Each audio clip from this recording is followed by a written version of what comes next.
안녕하십니까. 그동안 민생 지원 방안에 대해 정부, 여당, 야당 간에 많은 논의가 있었는데요.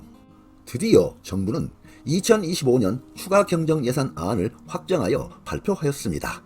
정부는 지난 4월 18일 국무회의에서 산불 대응 및 통상 AI 지원 등을 위한 2025년 추가 경정 예산안을 의결하였습니다.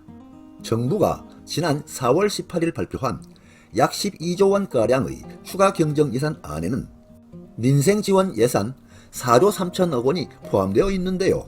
추경안이 국회에서 통과되면 소상공인 311만 명은 각각 공과금 납부에 사용할 수 있는 50만 원의 크레딧 지원을 받게 됩니다. 추경안은 4월 22일 국회에 제출할 계획입니다. 여기서는 정부 추경안의 내용 중에 민생 지원 분야를 중심으로 설명드리겠습니다. 기획재정부 보도 자료입니다. 산불 대응과 통상 AI 지원 등을 위한 12.2조 원 규모의 필수 추경을 편성했다는 제목인데요.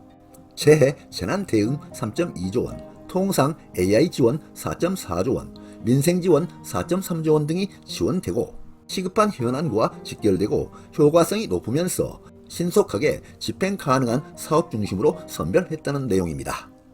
민생 지원은 4.3조 원이 추가되는데요.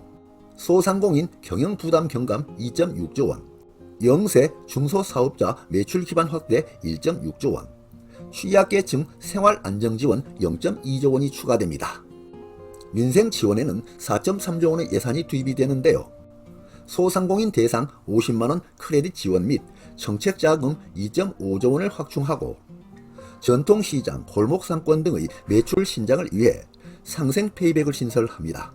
그리고 저소득 근로자, 최저신용자 등 취약계층 맞춤형 정책자금을 확대합니다. 첫째, 소상공인 비용부담 경감에는 2.6조 원이 투입이 됩니다. 부담 경감 크레딧은 연매출 3억 원 이하 소상공인 311만 명에게 영업비용 경감을 위한 최대 50만원 크레딧을 지원합니다. 소상공인 1인당 월평균 영업비용 109만원의 절반 수준이 경감될 것으로 보입니다. 또한 50만원 범위 내에서 공과금 및 보험료에 자유롭게 활용할 수 있습니다. 정책자금은 소진기금 융자 및 지역신보 보증 2.5조 원을 확충하는데요. 0.8조 원이 추가됩니다.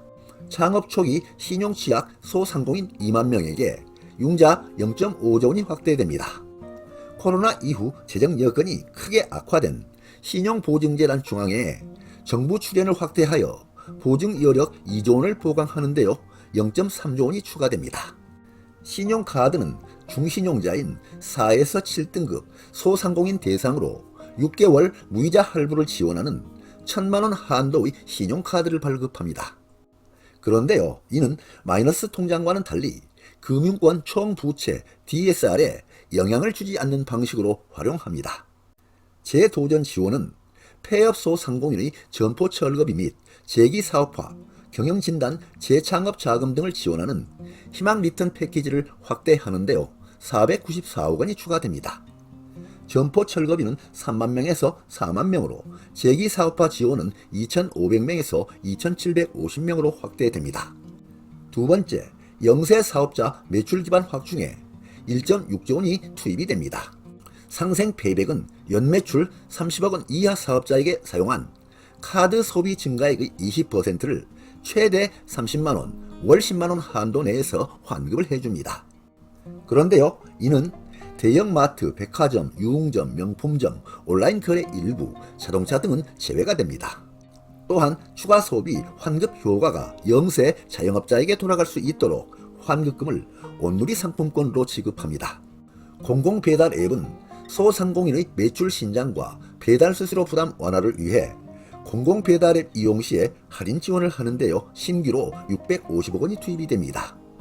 공공배달 앱에서 2만원 이상 3번 주문 시 1만원 할인 지원합니다.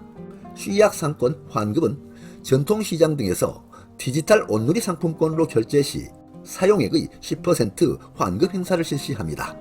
세 번째, 취약계층 생활안정지원은 0.2조 원이 투입이 됩니다.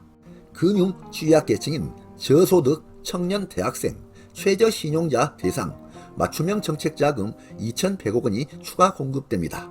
이로써 12.3만 명에서 19.3만 명으로 확대됩니다. 취약 근로자는 임금체불 근로자의 생계 보호를 위해 체불임금 국가대지급금 지원 인원을 확대합니다. 10.5만 명에서 11.5만 명으로 0.5조 원에서 0.6조 원으로 확대됩니다.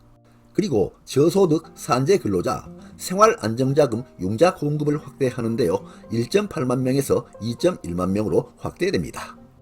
이와 같이 정부 추가 경정 예산안에서 소상공인에 대한 배려 배경을 살펴보면 전반적인 경기 침체와 내수 경기 위축으로 인한 어려움이 소상공인들에게 무척이나 큰 어려움으로 다가오고 있기 때문으로 보입니다.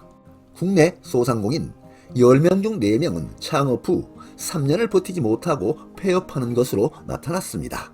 폐업 당시 평균 부채액은 1억 236만 원으로 나타났고 폐업 비용도 평균 2,188만 원이 소요됨으로써 자영업자들의 어려움이 한층 더 가중되고 있는 것으로 나타났습니다. 다음은 2025년 폐업 소상공인 실태조사 결과입니다. 조사 대상은 820개 폐업 소상공인입니다.